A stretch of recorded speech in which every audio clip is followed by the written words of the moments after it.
La littérature seule peut vous permettre d'entrer en contact avec l'esprit d'amour de manière plus directe, plus complète et plus profonde que ne le ferait même la conversation avec un ami. Nos vies se déroulent dans l'espace et le temps n'est qu'un accessoire, un résidu.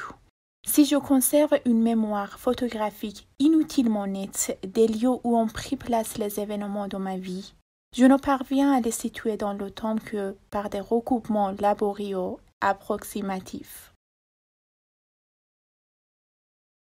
En philosophie, j'en étais à peu près resté à Nietzsche, sur un constat d'échec, en fait. Je trouvais sa philosophie immorale et repoussante, mais sa puissance intellectuelle m'en imposait. J'aurais aimé détruire le nietzschéisme, éparpiller ses fondations, et la lecture de Schopenhauer, là aussi, a tout changé. Aucun philosophe, à ma connaissance, n'est d'une lecture aussi immédiatement agréable et réconfortante qu'Arthur Schopenhauer. Il ne s'agit même pas de l'art d'écrire. Il s'agit des conditions préalables auxquelles chacun devrait souscrire avant d'avoir le front de proposer sa pensée à l'attention du public. Schopenhauer est surtout resté célèbre par sa peinture puissante de la tragédie du vouloir, ce qui a malheureusement eu pour effet de la rapprocher de la catégorie des romanciers, ou pire des psychologues, et de l'éloigner de celle de vrais philosophes. Schopenhauer va parler de ce dont on ne peut parler. Il va parler de l'amour, de la mort, de la pitié et de la tragédie et de la douleur. Il va tenter d'étendre la parole à l'univers du chant. Hardiment, il va entrer dans le domaine des romanciers, des musiciens et des sculpteurs.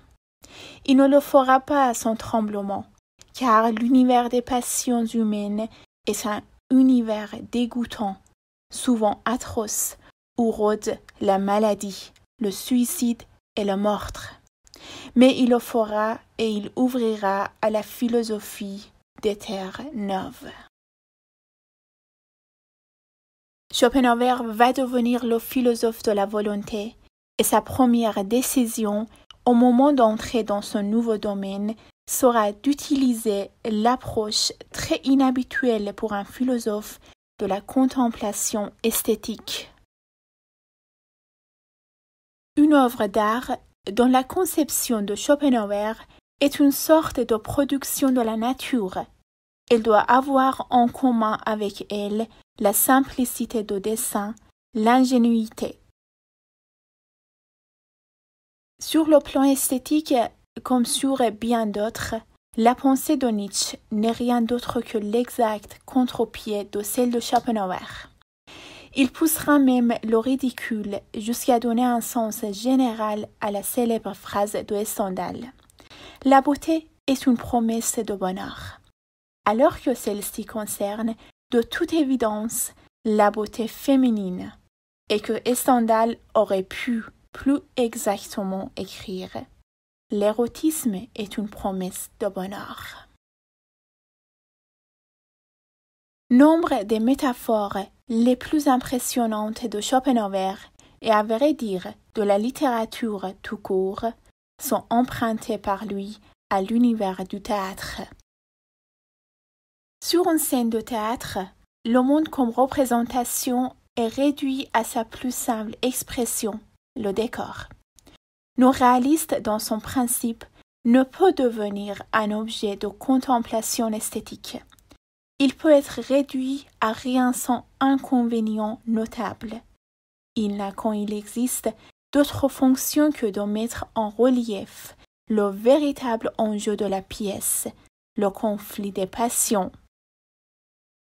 La contradiction fondamentale dont l'éthique stoïcienne est atteinte se montre mieux encore dans ce fait que son idéal, le sage stoïcien, ne présente dans sa description aucune vie, aucune vérité poétique. Ce qui condamne le sage stoïcien, ce qui rend son existence improbable, C'est l'absence de vérité poétique du caractère. Aucun philosophe jusqu'à là n'avait pris la poésie à ce point au sérieux. La philosophie de Schopenhauer aboutit à des conclusions simples. Le monde est une chose malencontreuse, une chose qui ferait mieux de ne pas être. À l'intérieur du monde, l'univers du vivant constitue une zone de souffrance aggravée, et la vie humaine, sa forme la plus achevée, et également la plus riche en douleur. Une telle philosophie est profondément consolante. Elle contribue en effet à couper les racines de l'envie, source si féconde de malheur humain. Toute jouissance, aussi désirable qu'elle puisse sembler, est en effet relative, conquise au milieu de grands tracas et promise à une fin rapide. La philosophie schopenhauerienne est en outre à accepter la mort, en présentant avant tout le non-être comme une extension des douleurs. Si Schopenhauer reste persuadé que le mieux serait de se délivrer totalement du désir, avec pour conséquence une vie paisible, se résumant à l'attente de la mort, il sait que la tâche n'est pas aisée, et plutôt qu'une coupure franche, il propose une série d'affaiblissements raisonnés. Le message est toujours celui radical du bouddhisme tempéré, humanisé, adapté à notre culture, à notre tempérament impatient et avide, à nos faibles dispositions au renoncement. Je veux penser à toi, Arthur Schopenhauer. Je t'aime et je te vois dans le reflet des vitres. Le monde est sans issue et je suis un vieux pitre.